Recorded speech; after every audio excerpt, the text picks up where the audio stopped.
Si Sí, me sí, estáis sí. viendo. Buenas tardes a todos.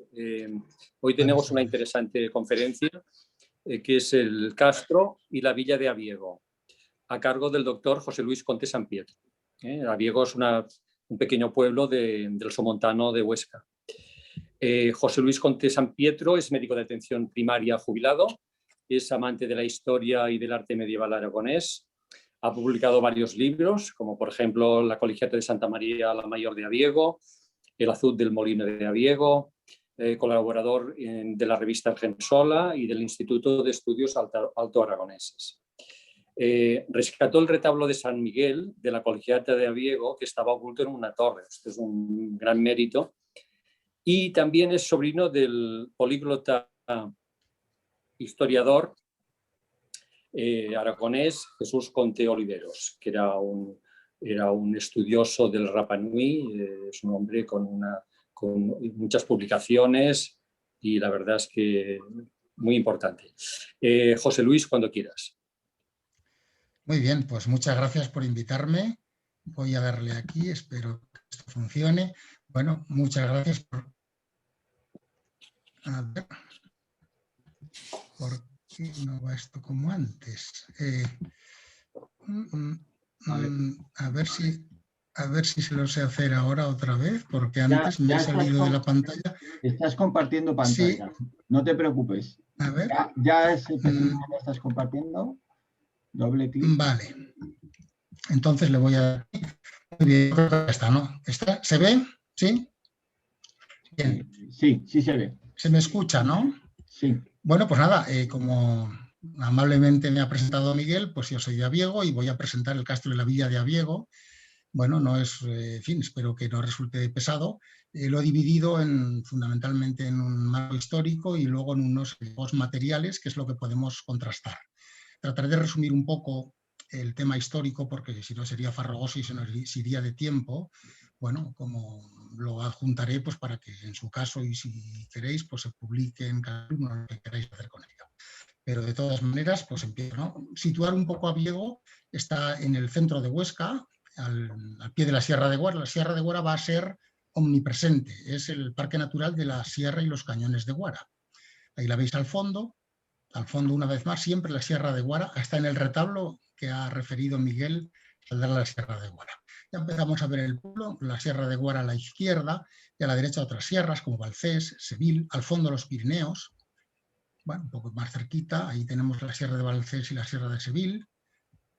Bueno, esta es una zona en la que los ríos bajan profundos, con aguas muy claritas, en la que hay afloramientos de areniscas, podemos ver la importancia que tienen pues, para la ubicación y la defensa del Castro y la Villa de Abiego. Ahí veis otro afloramiento, las aguas, bueno, por situarnos un poco geográficamente. Este es uno de mis rincones favoritos de Abiego, con esos afloramientos de arenisca y el puente magnífico, para mi gusto, en ese entorno natural, ¿no? Del río Alcanadre. Este es un poquito más cercano, es un puente muy elegante.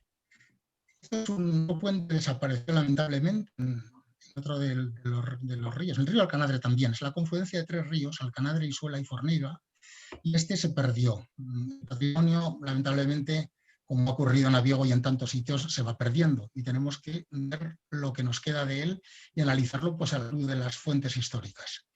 Este es otro puente del que solo quedan las pilastras, luego lo veremos otra vez. Y este es para mí, en fin, el magnífico azul que hay en el río Alcanadre, a unos escasos 100 metros del puente que antes os he comentado.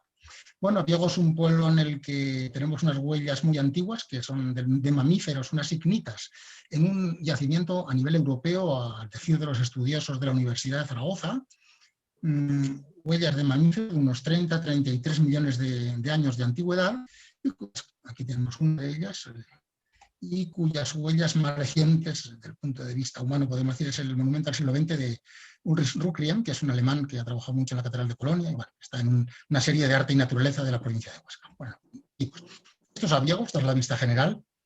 Como veis, es un caserío abigarrado en torno a su antigua colegiata, cuyos elementos vamos a ver un poco, y tanto defensivos como de todo tipo. Bueno, como introducción, Este es un documento del monasterio de Casbas en el que hace referencia a una donación de Sancho de Antillón y su esposa Ocenda a su hija Sancha de Antillón, esposa a su vez de Jimeno de Foces. Hace referencia al castro y la villa de Abiego, ahí lo tenemos en esta línea central, predictum, supongo que yo leo mal todas estas cosas, pero bueno, castrum villam de Abiego. Es decir, que la referencia la tenemos aquí documental, el castro y la villa de Abiego. Muy bien, en el marco histórico entramos ya, el periodo andalusí es rico en esta zona, es una zona de islamización intensa. Fundamentalmente tenemos por los topónimos, por los hidrónimos, aquí tenemos el Alquézar, antes hemos visto el río Alcanadre, que Alcanatir en árabe quiere decir los puentes, hemos visto uno estupendo, había más, claro. Este es Alquézar, este es Alberuela, que precisamente pertenece actualmente al mismo municipio de Abiego. Volvemos al Alcanatir, al Azud, que yo mantengo la teoría de que es islámico, basándome bueno, pues en determinadas...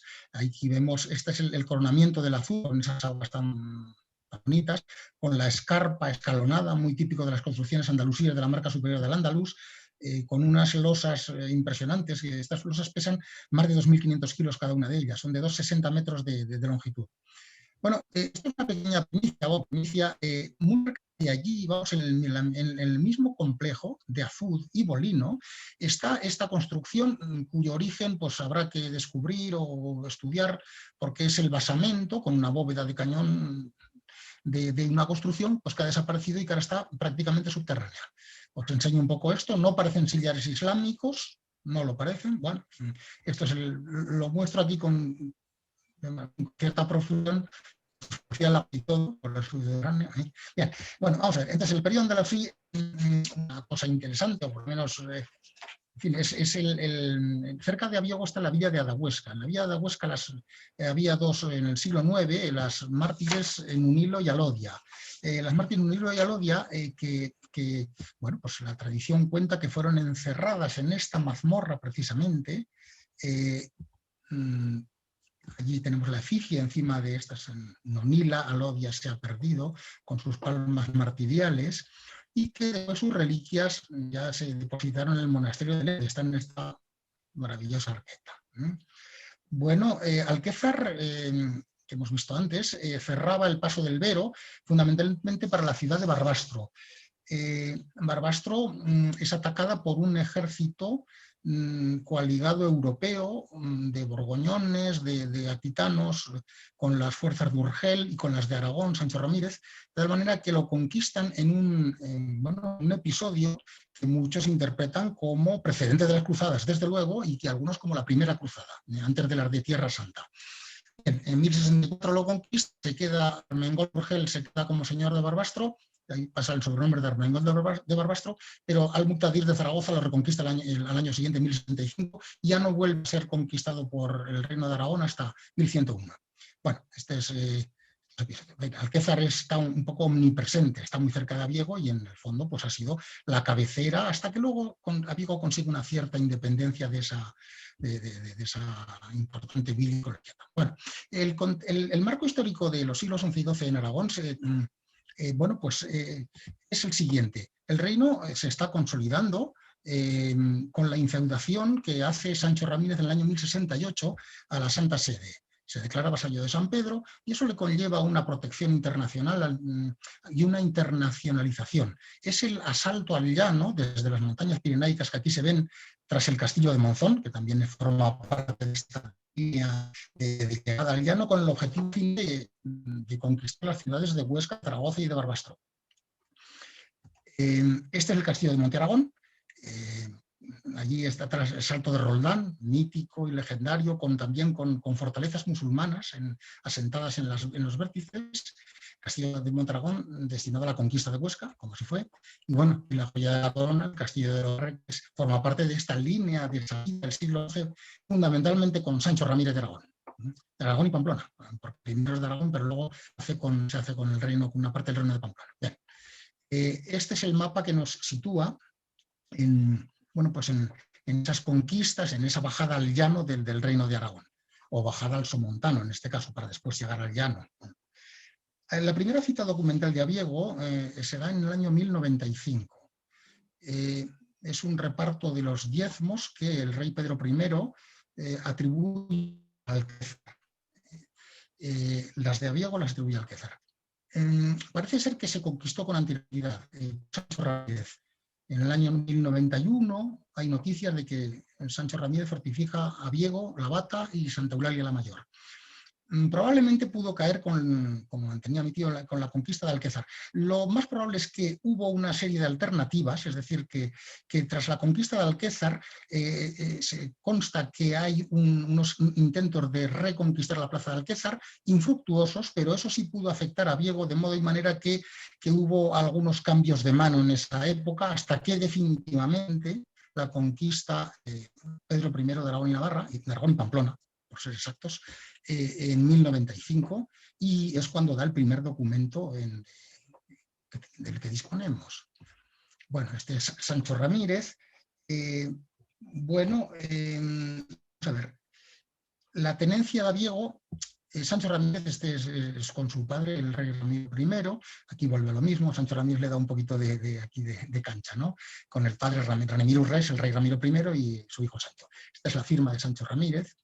Y bueno, entramos ya en la época de Pedro I, que es el que él conquista. A ver, la tenencia en Aragón y en Navarra, el sistema de tenencia es el sistema nuclear del feudal. Es decir, el núcleo del sistema feudal en Aragón y Navarra es la tenencia. La tenencia es a la vez una organización política, territorial, administrativa, y que al final define un territorio, que es la honor, nucleado por un castillo, que es el que se encarga de la defensa, un sistema también fiscal.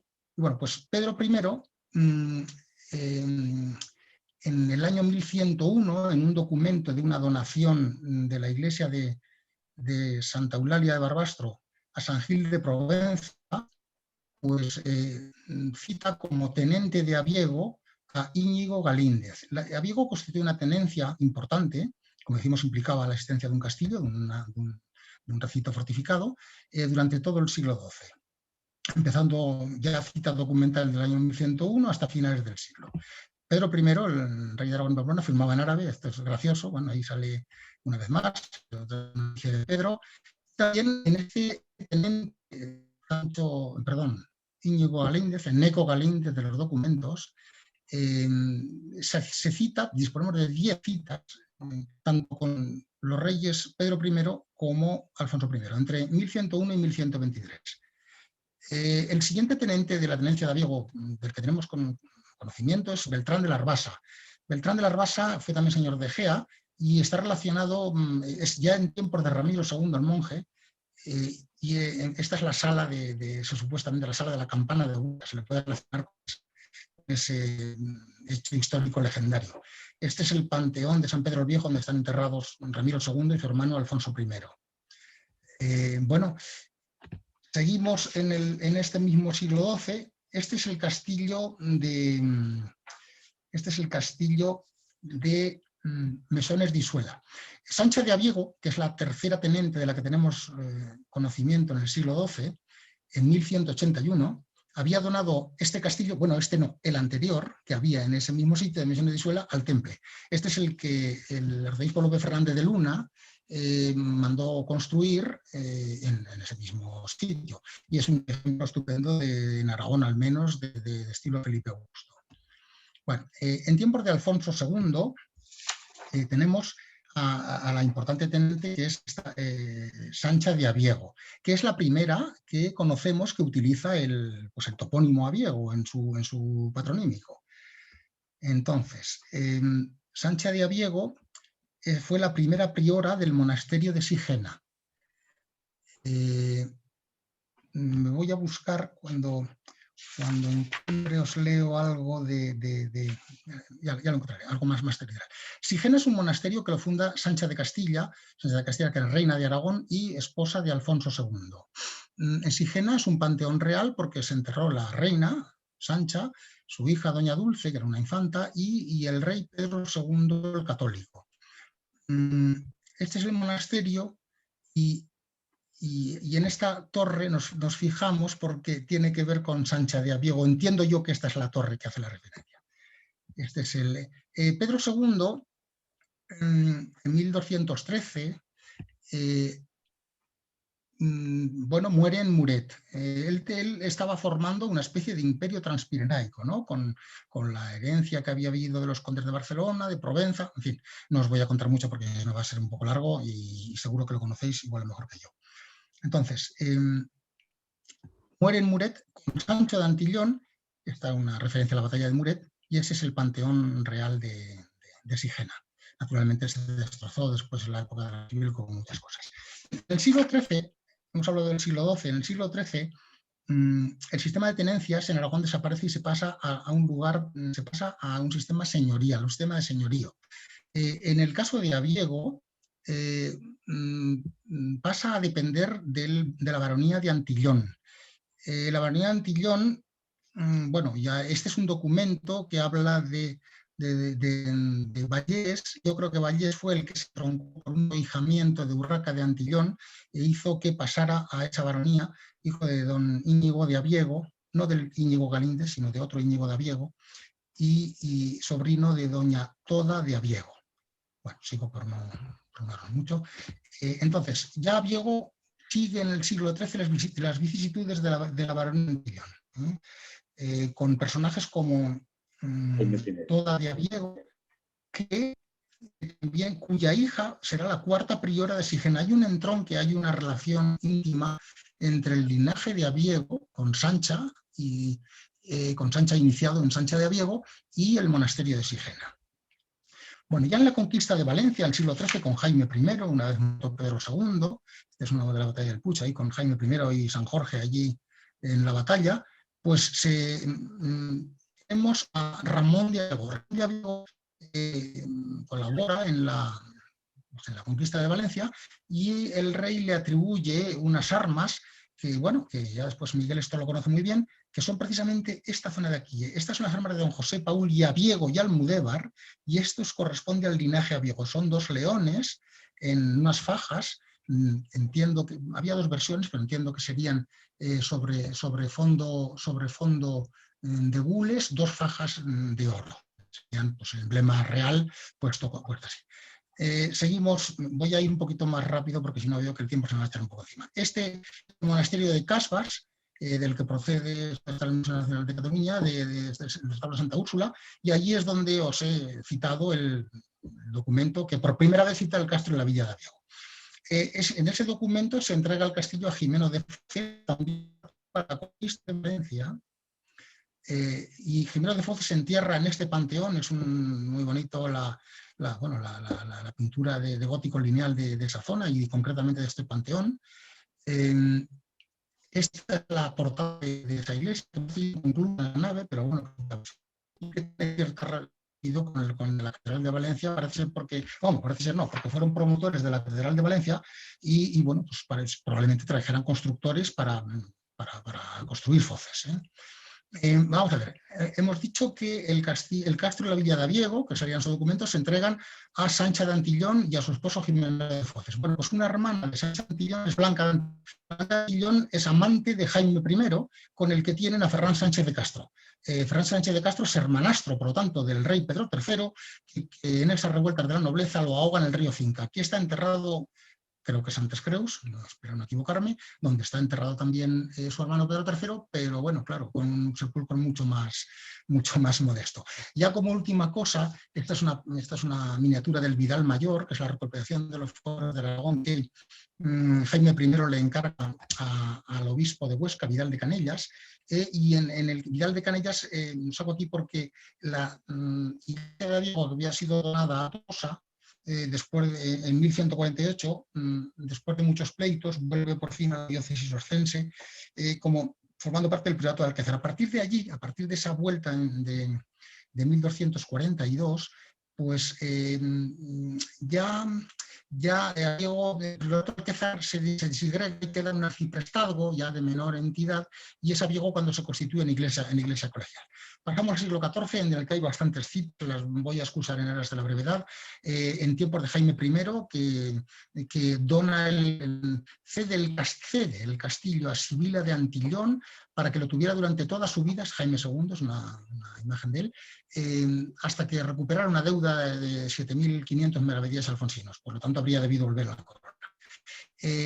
Poco tiempo después, bueno, ya voy a un hijo de Alfonso, Jaime II, tiene un hijo que se llama Jaime, pero renuncia a ser heredero del trono, con lo cual le corresponde a Alfonso IV, bueno, al infante Alfonso, perdón, primero al infante Alfonso, cuya mujer es Teresa de Entenza y Antillón.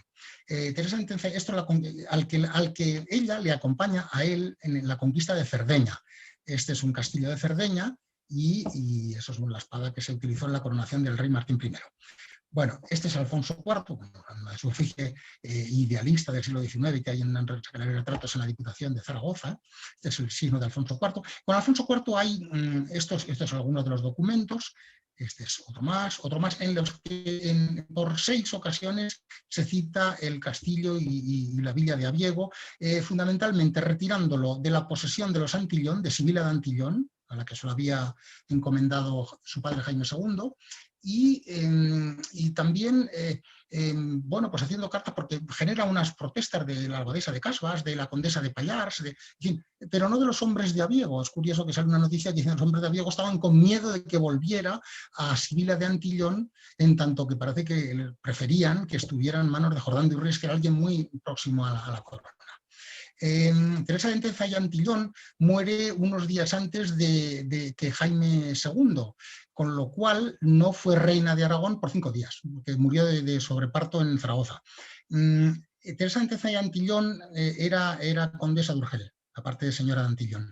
Entonces, frente a lo pactado entre Jaime II y el conde de Urgel, el condado de Urgel lo heredó. No se incorporó en la corona, no fue hasta el siglo XV cuando se incorporó legalmente y formalmente en la corona, y lo hereda su hijo Jaime de Urgel. Jaime de Urgel, por cierto, que se cita como que uno de los castillos que tenía en Aragón era precisamente el de Abiego, y además es en una carta de Ferrer de Abella a Alfonso IV. Ferrer de Abella era obispo de Barcelona, fundador de la Pía Almoina, organizador de la Pía Almoina, que salió en el tema de Sitges, pues le dice que necesita repararse. Con Alfonso V, el linaje de Abiego ya se ha disgregado, ya no domina el castillo de la villa de Abiego. Es el linaje de los Antillón, que en el siglo XIV pasa al linaje de los Gurrea, y en el siglo XV pasa al linaje de los Bardají, hasta ya la extinción de los señoríos con las Cortes de Cádiz. Bueno, en el siglo XV es importante, dejando aquí, en el trasiego de los siglos XIV y XV, se funda la cofradía de San Fabián y San Sebastián, todavía existente y a la que me honro en pertenecer. Bueno, esta es mi banda de cofadre, ¿no? Entonces, eso fue a raíz de las pestes medievales, y precisamente tenía radicada la cofradía, su sede era la iglesia de San Miguel, de la que ha comentado antes Miguel, de la que procede el retablo que luego veremos. Hombre, esto es una cosa que, vamos, que a mí me encanta. Esta es una ballesta medieval auténtica de esa época. Esta es el acta de nacimiento de la cofradía, el acta material, claro. Se conserva pues por su simbología y por la existencia de la cofradía. Si se reparara, podría funcionar perfectamente. Bueno, entramos en el siglo XVI, perdón, en el siglo XVI lo que hay es una ampliación tanto de la iglesia, que ahora veremos, como de la población. La iglesia ya veremos cómo se amplía, y la población desborda un poco el recinto medieval primitivo y se asienta en la ladera del cerro, de tal manera que ya un poco pierde ese aspecto defensivo, ese porte defensivo que tenía, que tendría si no tuviera ya todo el poblamiento que se ha ido bajando. Digamos, aquí tenemos un muro, que esto pertenece al muro, esta es la parte de muro medieval sur, pero todas estas casas pues ya después se fueron desbordando en el siglo XVI y siguientes. Para que nos hagamos una idea de lo que vamos a ver fundamentalmente, En marrón sería es el esquema de la torre fortificada que vamos a ver de la iglesia medieval y la ampliación que luego en el siglo XVI se realizó, fundamentalmente dotando de bóvedas de crucería estrellada a la iglesia medieval y ampliando por cabecera y haciendo que una iglesia de una sola nave se convirtiera en una planta de cruz latina magnífica para mi gusto. Yo he escrito un librito y esta es mi iglesia favorita con su sacristía y tal. Bueno, luego la veréis, espero que os guste. Esta es la cabecera de la iglesia, todavía robusta, potente, con la galería de arquillos aragoneses. Estas son sus bóvedas. Ahí al fondo se ve el retablo, la bóveda de crucería estrellada de Santa María la Mayor de Abiego, y la fuente, que en el siglo XVI, con un conjunto de fuente, abrevadero, lavadero y reaprovechamiento a través de un sifón estupendo del agua para riego. Claro, esto hizo, la población creció después en dirección a la fuente, era lógico, por lo que yo entiendo. Entonces ya, para no hacernos en lo que serían propiamente los elementos materiales que hemos podido, que podemos constatar. Vamos a ver, aquí tenemos, esto es, si os fijáis aquí arriba, hay un edificio, esto es un puente, este es el río Isuala, uno de los tres que llegan al término de Abiego. Este edificio de arriba, creo que es el que me envió Miguel, el que sale en la web de la asociación.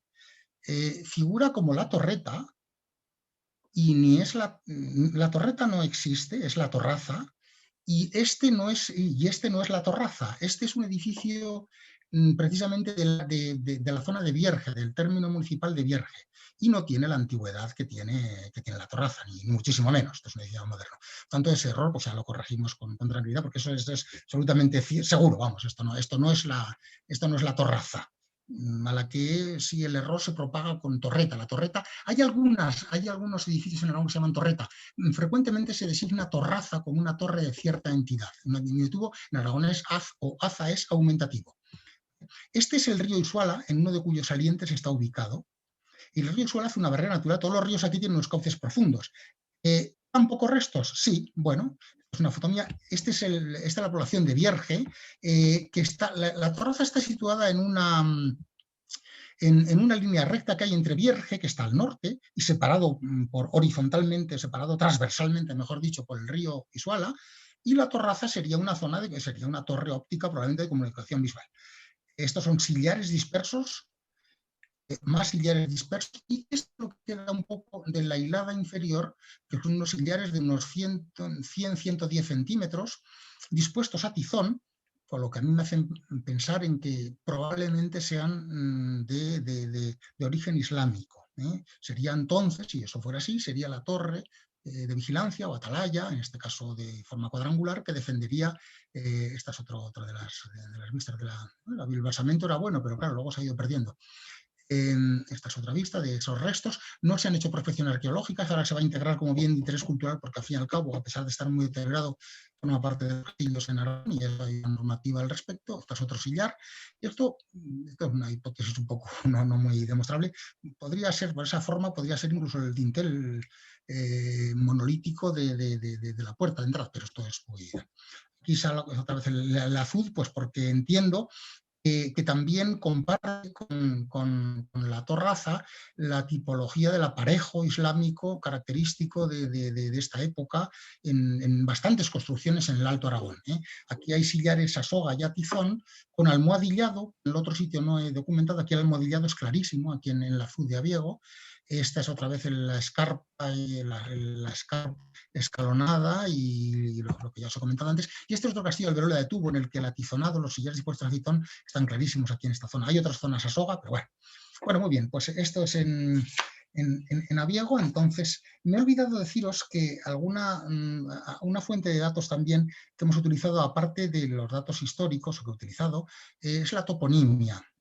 La toponimia y luego el estudio del terreno y las imágenes aéreas que ahora vamos a ver. En Abiego tenemos algún topónimo revelador. Por ejemplo, Ceramuro. Ceramuro es fuera del muro, en teoría, eso entiendo. Eso es una zona en la que precisamente el desnivel es menor y requería un amurallamiento de mayor entidad. Otras zonas, Barbacana, enfrente a donde vive Miguel, eso es la Barbacana. Al otro lado justo hay otra, es en la zona donde empieza el desnivel para abajo. Vamos a ver. También hay otro topónimo, este ya no tiene, que se llama Algara. Algara es una faja, un campito. Bueno, pues hará referencia a algún episodio de alguna algarada, supongo yo. Volvemos aquí más, vemos una vez más siempre la elevación de la zona medieval, que es esta, el núcleo original medieval, que es la parte de arriba, y el descenso del cerro, ya edificaciones posteriores. Esto es la vista norte, la zona que le daría el fueramuro por aquí, porque es la zona menos desnivel tiene. Una vez más, otra vista, con siempre señoreando siempre la Colegiata Santa María Mayor con su torre. Aquí se ve el desnivel, por ejemplo, de abajo, pues que es muy importante. En la zona de abajo, desde la fuente de Fanteos que llamamos hasta arriba, pues hasta arriba de la torre, pues el desnivel, pues habrá un desnivel de 80 metros sin ningún problema. Bueno, os voy a pasar un pequeño vídeo desde arriba, espero que nos ayude a aclarar un poco todo esto. Esto es un vídeo, vamos a ver, a mí me ha servido también para orientarme un poco. Yo aquí, esta es la iglesia Santa María la Mayor, la nave original era esta, y su cabecera finalizaría aquí, hasta el siglo XVI, ¿vale? De tal manera que la nave transversal se construyó a finales del XVI. Hasta entonces solo estaba esta nave, cuya cabecera terminaba aquí, y la torre, que tenía precisamente la puerta elevada que luego veremos en su cara este, que es esta, está orientada, y que naturalmente daba al exterior. Yo entiendo que este acúmulo de casas que hay aquí, porque es muy definido, podría formar el núcleo castral del que hablan los documentos, que incluiría la iglesia. La iglesia no tiene vanos, incluso ni la actual, que fue rehecha en el siglo XVI, perdón, en la parte delantera, sí, la nave, lo original, no tiene vano salvo una ventana que se ve claramente del siglo XVI, de la manera que este muro, diríamos el muro sur de la iglesia, no tendría vanos, tendría una pequeña ventanita, su cabecera, que duró hasta el siglo XVI, aunque es verdad que es mal estado según los documentos, y tenemos aquí la torre campanario, que como veremos está fortificada. Así que este sería, diríamos, la torre que vamos a ver. Esta es la iglesia que en el siglo XVI, que en el siglo XIII se construyó en Colegiata y en el siglo XVI se completó y se engrandeció. Y este sería el núcleo castral. Lo que pasa es que, claro, aquí en los edificios pues dificultan mucho, nos ha hecho excavaciones realmente difíciles. Vamos a dar una vuelta con todo esto. Aquí estamos viendo la zona sur. Ahora estamos viendo allá, un momento, voy a parar, disculpadme si os salto mucho. Vamos a ver, esta es la zona que precisamente no hay desnivel, es la zona del ayuntamiento. Aquí tendríamos, ese núcleo, sería el núcleo castral y constituyendo la villa medieval, sería lo que es núcleo castral más una plaza aquí y otra aquí, ¿vale?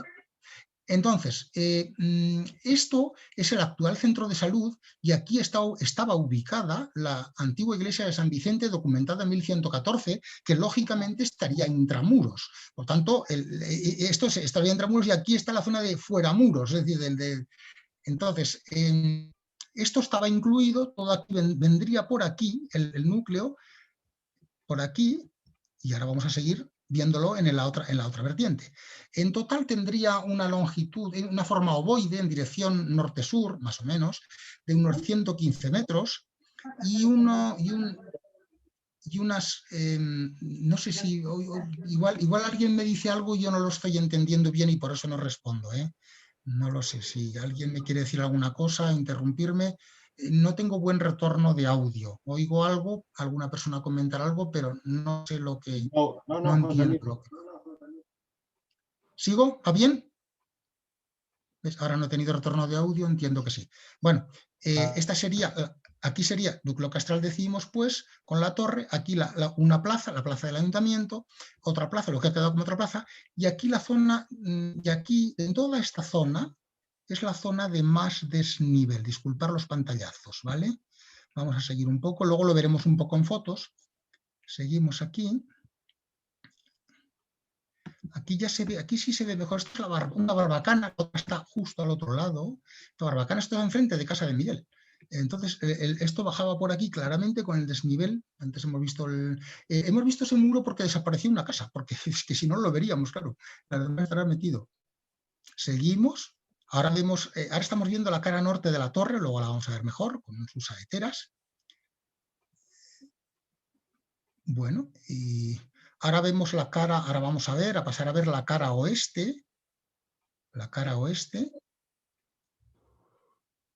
Y bueno, esto es lo que vamos a ver, bueno, con no mucha precisión, pero vamos a seguir. Esto es el vídeo. Yo creo que nos hace bastante idea de cómo es la distribución de la población y de las posibles, y de cómo era posiblemente la Edad Media, cómo eran sus límites, ¿no? Cómo era, no, va a ser muy difícil sacarlo. Vale. Perdón, me he salido yo de aquí. Bueno, ahora os veo. Hola a todos. Hola a todos. Bueno. Venga. Mira, esto es una foto del TICPAC desde arriba, entonces es un poco lo que estábamos diciendo. Este sería el núcleo castral, ahí está la Santa María la Mayor, aquí está la torre, le he hecho un límite un poco más grande para que se vea, y estos serían los límites medievales de tal. Aquí esto mide unos 45 metros y aquí un poco más hecho unos 50 metros. Este sería un poco el esquema a la vista del terreno y de los restos materiales. Esto es un muro, ya no está en el centro de salud. Antiguamente entiendo que este muro perteneció a la iglesia de San Vicente. Esta es la casa de Miguel, la voy a sacar aquí porque se vea, porque precisamente aquí es donde inicia esa barbacana de la que antes hablaba. Esto es visto desde el interior, diríamos, del recinto medieval. Aquí ya es cómo está la barbacana desde fuera y cómo va bajando el desnivel. La misma barbacana, que está aquí en el este de Santa María la Mayor, con sus casas. Aquí la casa de Miguel, digo, bueno, esta la voy a sacar porque está aquí mismo, y este es el escudo de armas que hay en su casa. Esta es la otra barbacana justo opuesta, simétrica a la que hemos visto en la de casa de Miguel, por centrarnos, que, bueno, pues lamentablemente aquí también aquí se veía un afloramiento de roca, pero lamentablemente se lo quitaron, pues aquello de por modernizar y por poner escaleras quitaron la roca. Bueno, quedaría más bonito. Este es el afloramiento de roca que en muchos sitios se oculta, pero en otros emerge como, claro, aquí si hubiera una casa no lo veríamos, pero aparece en la mía también muy lejano. Es un afloramiento de arenisca muy extenso, coge prácticamente toda la zona medieval. Donde la podemos ver lo encontramos. Y en las bodegas tenían, en una zona de vino, en el tramontano, tenían dificultad para excavarse muy profundas precisamente porque la roca estaba como basamento. Eso condicionó la defensa, condicionó la construcción y condicionó el emplazamiento de la Biego medieval sin ninguna duda, seguramente ya de tiempos islámicos. Aquí se ve la diferencia de altura que hay desde una construcción que está digamos, en la zona medieval y una que está extramuros. Digamos, sí. Esta es otra zona donde también hay bastante desnivel, es la zona de mi casa, en la que el desnivel pues, es relativamente notable. Bueno, hipótesis, estas zonas de aquí, estos restos, pues no lo sé, no puedo afirmar si podrían corresponder a un amurallamiento primitivo. Bueno, y esta es la parte de abajo, donde se ve, porque al de haber desaparecido todo esto, las casas se apoyaban en el coso de Huesca, en el coso de Barbastro, en todos los cosos de Zaragoza, incluso, pues las casas se apoyaban en las zonas murarias y aquí se segmentaron el afloramiento de arenisca, pero bueno, construyeron, esto para que vea un poquito la altura. Y esto es, bueno, pues hemos visto el recinto de la villa. Ya hemos explicado antes la torre, vamos ahora con la torre. La torre que quizás es lo que tenga mayor interés y procura hacerlo relativamente rápido. Esta es la cara norte de la torre, en la que veis unos ventanales cegados. Aquí hay aquí dos niveles de ventanales y luego una zona que se completó en ladrillo, se reparó en ladrillos, lo sabemos documentalmente, en el siglo XVI. Seguramente empezó el deterioro de la torre. Seguramente por eso estos ventanales se cegaron, para darle una estructura que estaba flaqueando. Esta es la cara este de la torre. Aquí debajo de estos ventanales que están situados a un nivel superior a los inferiores de aquí, digamos, están situados como los del nivel superior. Aquí debajo, claro, oculto ahora y abocado al brazo norte del transepto, está la puerta elevada original de la torre fortificada. ¿Vale? Volvemos a ver lo mismo, esta es la cara sur, en la que, claro, el deterioro fue mayor y se reparó más. Aquí está la cara este, pues al menos está bien conservado todo ese tramo. Este es seguimos con la torre, esta es la base de la torre. La base de la torre, yo aquí entiendo que hay dos reparaciones. La base de la torre es inaccesible, no tiene ningún acceso, no hay manera de entrar, ni siquiera desde arriba. Eso es una asignatura pendiente porque nos daría lugar a conocer datos, a ver la sillería, a ver si está macizada. Si está macizada, nunca se podrá entrar. Si no los tuviera, se podría entrar. No lo sabemos. Yo entiendo que estos sillares son de reparación, por lo tanto no aprecio aquí sillares islámicos. de tipología islámica, pero bueno, tampoco puedo descartarlo. Vamos a ver, en aquellos años, pues claro, pues, estas novelas me hicieron a mí pensar, esto es el brazo norte del transepto con una cornisa que se construyó en el 16, de modo que esta puerta ya daba al interior. Esto estaba disimulado, esto estaba pintado, esto había tal, esto en el siglo XVI se intentó disimular, pero claro, ver esto, dice, hombre, esto tiene un aspecto de puerta. Esto tiene un aspecto de puerta que claramente... soy yo subiendo a esa puerta, esa es a la altura que está, unos 3,5 metros, el umbral está a unos 3,5 metros, por lo tanto, su ataque estaba a salvo del ariete y solo se podía atacar, bueno, pues a vosotros que una puerta defensiva necesariamente ha de ser elevada, si no, no tiene tal virtualidad, ¿no? Bueno, pues vista desde dentro, una vez que lo que hicimos fue romper el tabique que ocluía esta especie de ventanita que había completado la puerta, a pesar de hacer estas pequeñas excavaciones no conseguimos llegar al cuerpo inferior de la torre, se conservan perfectamente los huecos para la tranca, el muro a este nivel.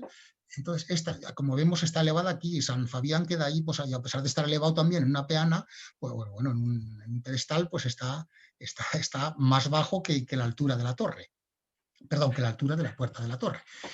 Cuando se franquea esa puerta, se accede a esta cámara, que bueno, a mí pues esto fue una emoción entrar, porque esto era absolutamente desconocido, porque desde los cuerpos superiores de la torre hay una discontinuidad, de modo que no se puede acceder a esta parte de la torre, solo se puede acceder a través de la puerta original, que en el siglo XVI, una vez que perdió su utilidad defensiva, pues ocluyeron y luego veremos construyeron otro modo de llegar a los cuerpos superiores de la torre. Bueno, esta es una estancia pues que tiene 4 metros de altura, que mide 1,40 solo de ancho y que tiene 2,90 de profundidades. Tiene en dirección este-oeste, la puerta está en el este y la saetera está frente a ella en la cara oeste. Bueno, un aspecto pues, de recogimiento, recoletos, de castrense. Bueno, yo entiendo que es el núcleo defensivo de esta torre, a la cual había que llegar mediante una puerta elevada. Aquí esto no tiene más que una pequeña saetera, a la cual no se puede entrar desde el exterior, y la única apertura que tiene es al interior mediante esta puerta, que ahora vamos a ver, una puerta de arco de medio punto. Perdón, esto aquí es otra vez la saetera de la misma estancia, de la cámara con ojival, ¿no? con cañón apuntado. Esta es otra vez la saetera. Y esta es la puerta que os estaba diciendo, que en el muro norte se abre un pequeño pasillo, es este pequeño pasillo muy cortito, y aquí otra vez era una puerta con huecos para la tranca, es decir, que un hipotético asaltante, para acceder a la torre, tenía que franquear 2 puertas. La elevada inicial exterior, que daba al exterior inicialmente, y ahora da al interior de la iglesia, y que había sido disimulada y que rompimos con gran alegría para encontrarnos con todo esto, porque esto era inexplorado y desconocido, pues, y la cámara medieval. Y luego esta es la segunda puerta que se podía trancar desde dentro. Muy bien. Es el inicio de la escalera de caracol medieval original, que naturalmente a lo largo de las obras del XVI y de cuando fuera cayeron cascotes, y aquí precisamente, en este pasillo, entre este pasillo de esas piedras, apareció el retablo de San Miguel, pues lleno de polvo, pero bueno, pero ahí estaba, ¿no? Eso culminó una emoción, porque bueno, ya me permitiréis a mí, pero bueno, yo me sentí, salvando las distancias, como Howard Carter, ¿no? Cuando entré aquí, ¿no? Cuando encontramos eso, así. Digo, bueno, claro, porque esto es mi pueblo, entonces yo ahí, lo que no tenga de magnificencia, como encontró Howard Carter, lo tiene de sentimiento, ¿no? Entonces, bueno, pues eso yo os lo transmito, porque es que es así, ¿no? Bueno, ahora ya una vez un poco limpiando esos escombros, esta es la escalera, como gira, está adosada a la cara norte de la torre, y es una escalera de caracol medieval que se conserva un tramo de unos 6 metros. Claro, 6 metros sumados a los 3,5 metros de los que arranca sobre el nivel del suelo, llega a unos 9 metros de altura, 9,5 metros sobre el nivel del suelo. Esta está iluminada por esta saetera que curiosamente tiene, como la curvita, es una monada de escalera que tiene un doble abocinamiento, exterior a interior. Está abierta desde aquí, se abocina al interior, y desde aquí, desde la mitad, se abocina al exterior. Esta también es la misma saetera, y esta es la foto desde abajo de la escalera de caracol original y primitiva de la torre. Bueno, volvemos afuera. Fuera hemos visto la cámara de cañón apuntado a la que se accedía desde la puerta de entrada original y que se iluminaba por una saetera al oeste. Pues bien, esta es la saetera exterior. Curiosamente, al interior tiene un arquito arriba ojival y aquí al exterior lo tiene de medio punto. Y esta es la cara oeste y esta es la cara norte, en la que acabamos de ver esa saetera que ilumina la escalera de caracoles. Esta es la base de la torre. La base de la torre no hay ningún vano, ni está inexplorada, como os digo. Este es el segundo cuerpo de la torre, en el que solo tenemos estos dos vanos y la puerta de entrada elevada. Y aquí ya nos vamos subiendo de nivel de la torre, en la que vemos aquí la cara oeste una línea de saeteras, hay más, pero estas se ocluyeron. Por ejemplo, aquí en la restauración se ocluyó. Por dentro se ven, están perfectamente, pero por fuera, pues no. En esta zona de aquí, en la cara norte, bueno, al final empiezas uno a mirar las cosas y quedan incógnitas. Entiendo que aquí hay un desalineamiento entre estos ventanales y estos otros. No tengo muy claro por qué. Aquí parece que hay una línea que me hace pensar, bueno, no lo sé, si fueran diferentes etapas constructivas.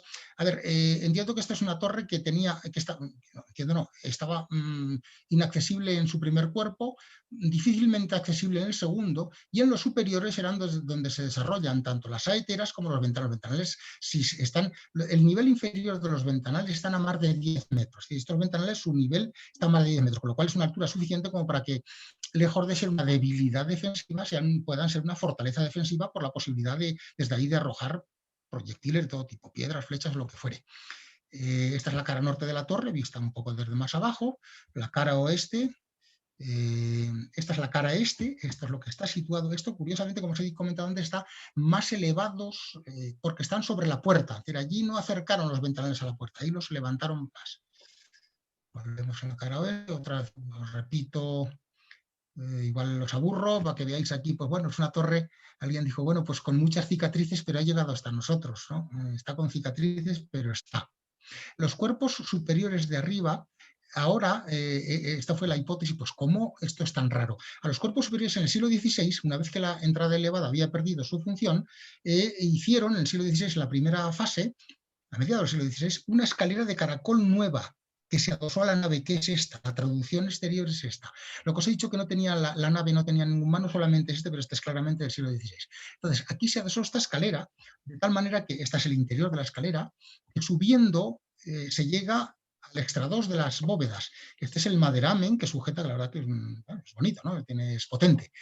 Que llega a la torre y se entra, estos son ventanales románicos claramente, el que se entra, como está cegado, y este está abierto, hombre, pues para que se pueda penetrar. Pero esto es del siglo XVI, es decir, acceso desde una escalera que hay en la base de Santa María la Mayor y se cruza las bóvedas, el extrados, y se entra en la torre a los cuerpos superiores. Pero no se puede conectar con la escalera medieval primitiva porque no llega hasta esta altura. Hay una diferencia de unos 3 metros que habría que salvar con una escalera para poder así conectar. Si no, de otra manera no se puede transitar ni de arriba a abajo ni de abajo a arriba.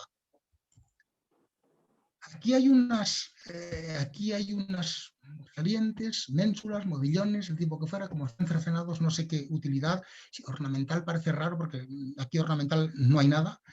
Esto está visto desde el acceso de la torre, visto diríamos desde dentro de la torre hacia las bóvedas, hacia el maderamen y la zona exterior.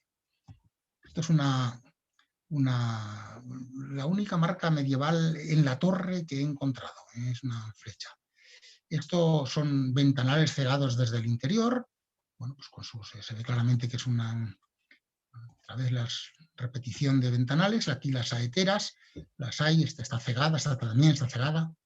Y aquí arriba, pues ya por no hacer mucho más tiempo, arriba encontramos la campana histórica más interesante que hay es la campana de Santa Quiteria de 1618, con la leyenda Santa Citeria, precisamente ora pro nobis, de 1618, como veis allí.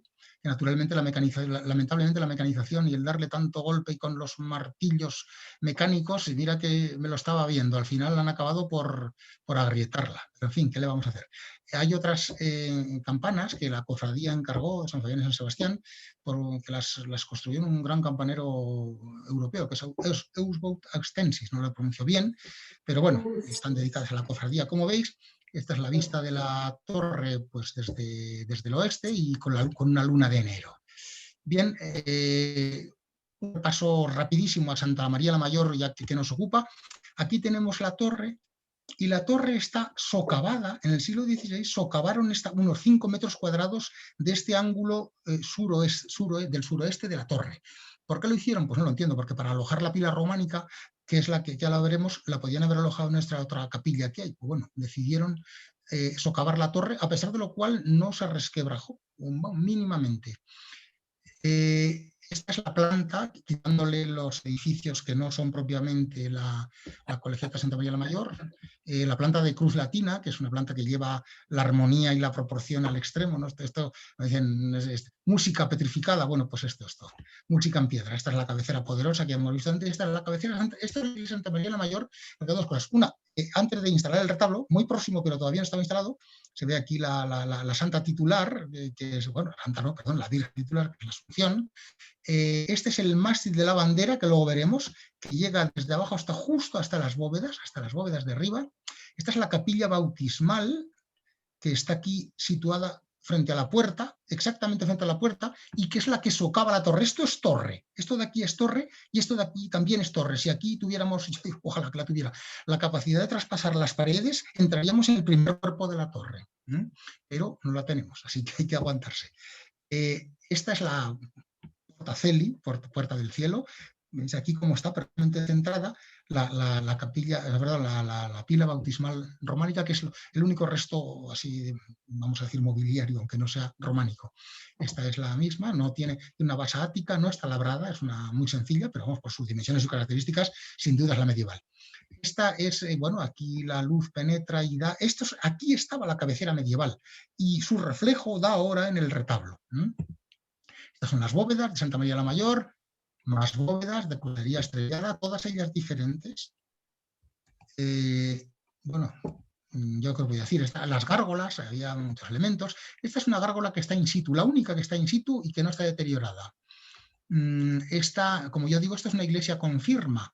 En ese florón de entrada a la sacristía firma Joan Nestorón, que fue el maestro que en 1584 amplió la cabecera, hizo la nave transversal y le dio la planta de cruz latina, que es muy poco frecuente, al menos en Aragón y en el siglo XVI.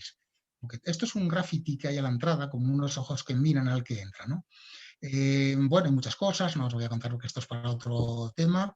Marcas de cantero dobles, hay unas cuantas, del orden de 14 y son diferentes. Bueno, no voy a entrar en ellas. Es raro encontrar, yo por lo menos no he encontrado con frecuencia marcas dobles. Voy a decir que no he encontrado ninguna. Marcas sencillas sí, muchas, pero marcas dobles, ¿cómo se da aquí? Bueno, ahí lo dejamos. Este es el retablo de San Miguel. Este que estaba, pues, se metió allí, se guardó seguro. Cuando la iglesia de San Miguel, que estaba al norte del pueblo, se arruinó, pues naturalmente un retablo es un objeto devocional en su época, no es un objeto artístico, es un objeto devocional. Tanto tiene un carácter sacral y lo que en vez de destruirlo lo que hacen es pues guardarlo. Podemos aquí ver, a mí me parece un retablo, sí, rápidamente, desde el punto de vista iconográfico tiene particularidades interesantes. Por ejemplo, esto que hay aquí al fondo reproduce la silueta de la Sierra de Guara, porque además la iglesia de San Miguel estaba enfrentada al norte de Aviego hacia la Sierra de Guara, por eso os he dicho que estaba omnipresente. Aquí aparecen los patronos medievales de Aviego, San Fabián y San Sebastián, porque su cofradía estaba radicada en la iglesia de San Miguel precisamente. San Sebastián aparece aquí vestido al modo medieval, en el siglo XIV se dejó de representar ya prácticamente así, pero bueno, aquí está con un tono arcaizante, vestido y con, bueno, no desnudo y ya saeteado.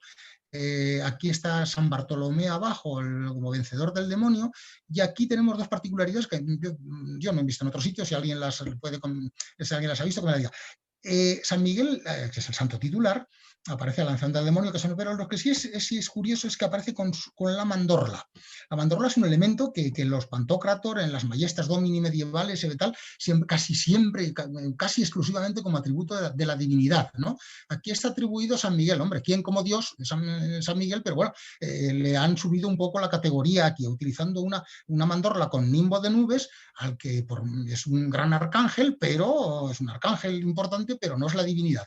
Un atributo muy potente, el de la mandorla, por dos cosas, por atribuirlo a un arcángel y segundo, por ser de la segunda mitad del siglo XVI, un retablo con ciertos rasgos manieristas. Y aquí este es otro, también la excepcionalidad iconográfica de representar a Constantino el Grande. Aquí arriba tenéis a San Fabián y San Sebastián, como diciendo aquí San Miguel en otra vista, con su mandorla, y aquí Constantino el Grande. Constantino el Grande es una figura de capital importancia en la difusión del cristianismo, como todo el mundo sabe, pero que no es santo en la Iglesia de Roma, sí está canonizado en la Iglesia ortodoxa. Bueno, lo he encontrado en retablos, creo que he encontrado uno por ahí en Andalucía, no sé si salía algo, y en escultura, no en pintura. Y aquí este retablo es una síntesis pictórica de los que había, por una descripción que publicó mi tío, de una visita pastoral de Vitales en 1560 a las iglesias de zonas de la diócesis, describía estos mismos santos en otros dos retablos que estaban viejos, de tal manera que este se refundió en esa misma época, y lo que hicieron fue cambiar la iconografía de Santa Elena, que conocéis que es la madre de Constantino y la que según la geografía descubre la Veracruz, pues la cambian a la madre por el hijo. Y esto pues es la verdad excepcional. Como estaba muy deteriorado y le tenía que corresponder Santa Elena, una peña, te digo, hombre, pero si Santa Elena no va a llevar barba, ¿no? Claro, no, es que no era Santa Elena, era su hijo Constantino. Vamos a la vexilología y la heráldica. Como yo he puesto en el artículo, la vexilología en Abiego se escribe con mayúsculas. Habéis visto antes el mástil de la bandera. Aquí veis la bandera en la romería precisamente de Nuestra Señora del Puello. Con el escudo de Abiego allí en esta zonita, ahí en bordado, y la Virgen del Puello. Bueno, es una bandera cuyo mástil mide 9,5 metros y que antiguamente hay de gran tradición en Abiego, llegaban hasta los 12 metros. La heráldica municipal, bueno, aquí este es mi padre y este es un amigo que estaban aquí. Lo he puesto aquí porque como llovió aquel año, el paño se mojó en la vuelta del Puello, se trae los últimos 9 kilómetros, así como lo habéis visto llevar. Entonces, se puso aquí para que se secara y bueno, estaban ahí. Y entonces aquí nos sirve para ver el tamaño está en el coro alto de las pies de la iglesia y el escudo de Abiego, la heráldica municipal. La heráldica municipal, ya rapidito, ya en el artículo verestal, responde a lo siguiente. Bueno, fue un proyecto que aprobó la Real Academia de la Historia y después se aprobó en la Universidad de Aragón y presentó mi tío Jesús. Y entonces, bueno, pues viene por lo siguiente. Esta es la corona de simbología floral antigua, la corona real aragonesa antigua, que hace referencia pues, a la época en la que Abiego, del siglo XII fundamentalmente, en todo caso final del XI y todo el siglo XII, en la que fue gobernada por los tenentes reales, es decir, directamente por el rey a través de sus tenentes. Después ya vienen las épocas, a partir del siglo XIII precisamente, viene la heráldica de los Antillón, aquí, con flores de lis de oro sobre azur, en campo de azur. Aquí los lobos de los Gurrea, puestos en pal, de oro sobre gules. Y aquí ya el linaje que estuvo en escusón de oro, pues las franjas de azur, las 3 franjas de azur, de los Bardají, el linaje de los Bardají, de la que perteneció, entre otros, Berenguer de Bardají, que fue compromisario en Caspe cuando la entronización de la dinastía de Trastamara en la corona de Aragón. Bueno, vamos terminando. Esta es la casa de Paul, muy cerca de casa de Miguel. Casa de Paul, con su portalada típica de Abiego, de medio punto, con su escudo y con su piedra fundacional, que hizo el año 1760 por orden de don José Paul y Abiego y Almudévar. Ahí se conservó el apellido Abiego, de alguna manera. Se había ligado, pero no del todo, porque en el siglo XVI se fusionó el apellido Paul con el apellido Abiego y dedicándose a la notaría, como hizo por otra parte el linaje de los Abiego, en Épila, en Barbastro, en Zaragoza, pues nos figura aquí de tal manera que esto corresponde al linaje de los Paul. Este corresponde, aunque sea pequeñito, no es el menos importante. Este es el linaje de Abiego, este es el escudo del linaje de Abiego, y todo esto es el linaje de Almudévar, que precisamente corresponde con su heráldica municipal, con un almud como signo parlante, ¿no?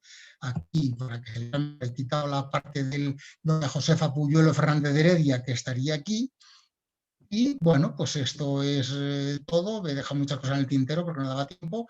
Terminamos con la imagen otra vez más de la Santa María la Mayor, con su torre fortificada, con su muro sur del descubierto porque se destruyó la casa. Y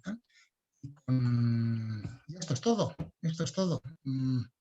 Bueno, espero no que os haya resultado pesado y que os haya resultado de algún interés.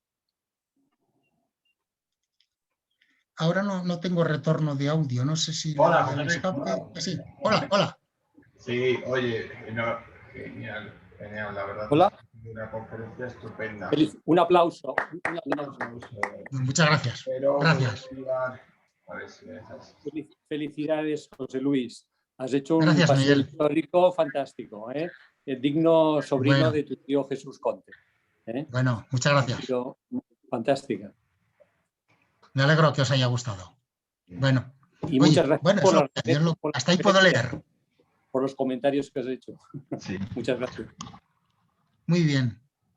Si queréis comentar alguna cosa, pues encantado. Sí, es que estoy teniendo problemas con el Zoom, que no me permite entrar en la sala. Y no puedo permitir a la gente que hable. Bueno. Dame un segundito, que lo soluciona.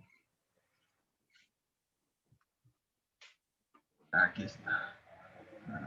Una pregunta, el cementerio antiguo, que seguramente estaba al lado de la colegiata, ¿en qué zona estaba? Estaba en la zona, es curioso, porque estaba en la zona sur. Eso es bastante curioso. Estaba, ya sabes, en la zona sur, en la zona donde está la portada de acceso a la iglesia, esa porta Celi, por la que entramos a misa. Bueno, allí estaba el cementerio, allí han aparecido huesos, vamos, yo los he visto jugando, ahí jugábamos a pelota cuando éramos pequeños. Y bueno, y los mayores también jugaban ahí, y allí estaban los huesos. Los cementerios solían ubicarse en la zona norte de las iglesias, en la zona norte, pues allí no, allí estaba en la sur y además la ubicación de la nave no ha cambiado, incluso la misma nave no ha cambiado, se amplió, pero eso no cambió, ni la torre tampoco se cambió, eso es de cierto. Tanto estaba al sur. ¿Por qué estaba al sur? Pues no lo sé, puede tener que ver, no sé, esta es una hipótesis, ya que me preguntas, claro, si damos por cierto la hipótesis de que la iglesia en su cara norte y la torre que estaba situada en la cara norte, estaban a ese núcleo castral, pues bueno, a lo mejor decidieron no adosar allí el cementerio, sino adosarlo a la cara sur.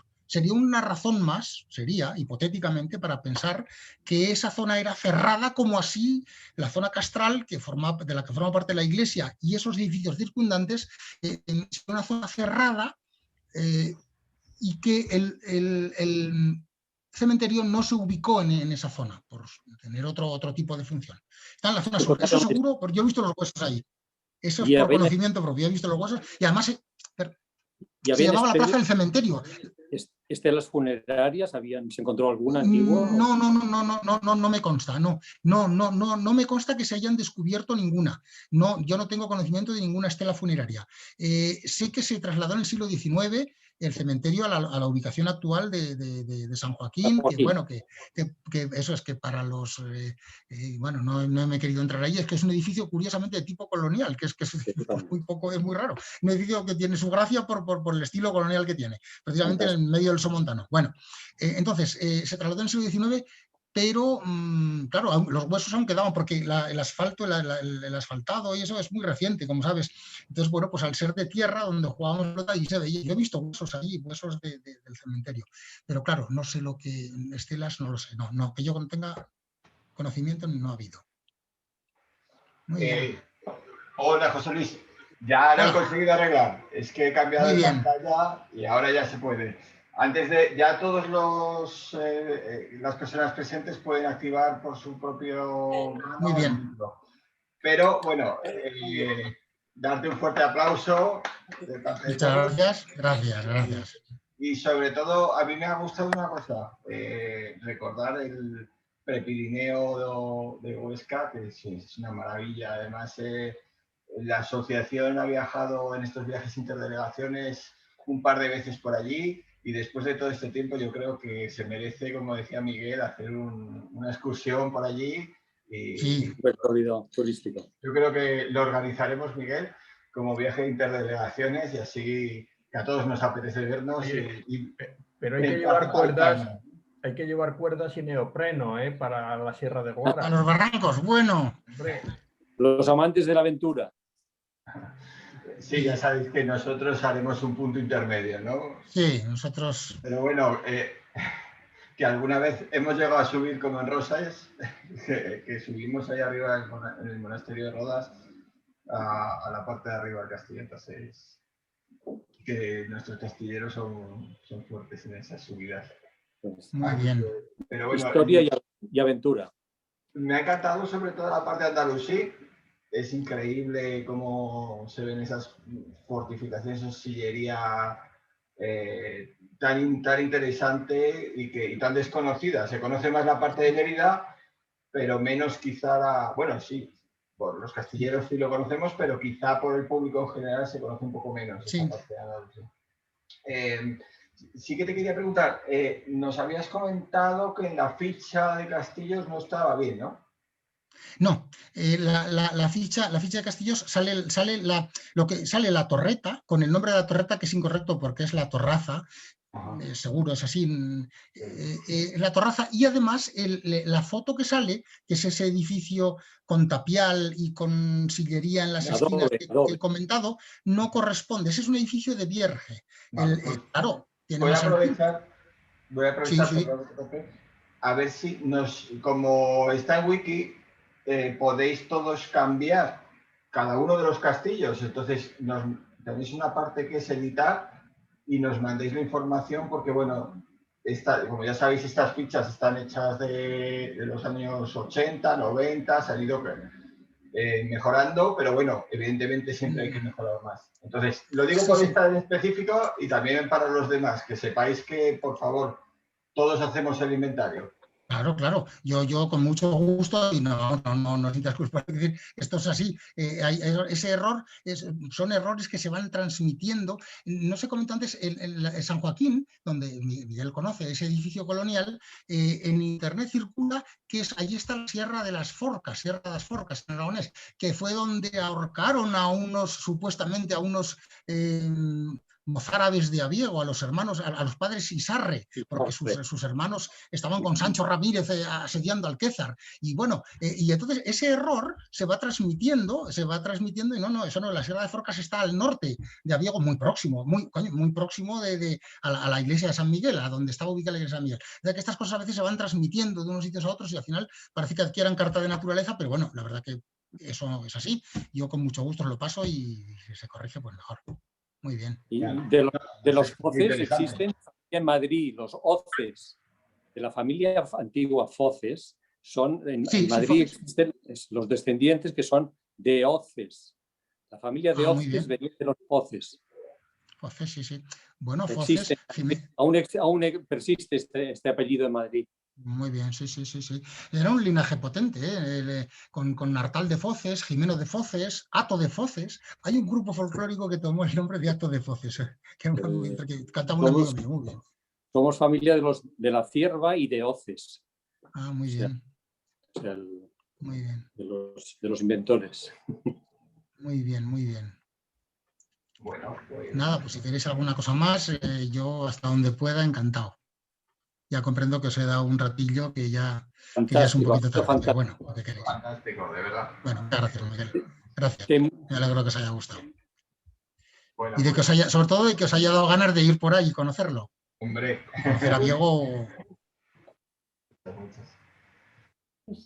No sé si alguien más tiene alguna pregunta. Nada, muchas gracias a José Luis. Nada. Ha sido un rato increíble, muy interesante. Ya lo quería ver si lo vemos al natural, todo esto, que hay muchas cosas para ver. Claro que sí. Tanto, muchas gracias. Pues gracias a ti. Muchas gracias a todos. Gracias a todos. Y sin más, pues... Te emplazamos para otra futura conferencia. Vale, venga, sí, venga. Sí. Visto la acogida, con una acogida tan favorable y amable, pues bueno, pues venga. Muy bien. Qué bien. Gracias. Muchísimas gracias. Gracias a todos. Gracias. Con esto nos despedimos y nos vemos el próximo día 30. Bueno, gracias Miguel Ángel, también a ti en especial por la coordinación Poco, por ello. Informática, Él que es por Elena, yo no he hecho nada. condición sine qua non, pero pero... Muy Sí, bien. mira la que he liado al final, que se me han mezclado las pantallas, No, pero no, bueno. no, Bien, no, no, la enhorabuena resuelves, por al final la lo has voz. resuelto.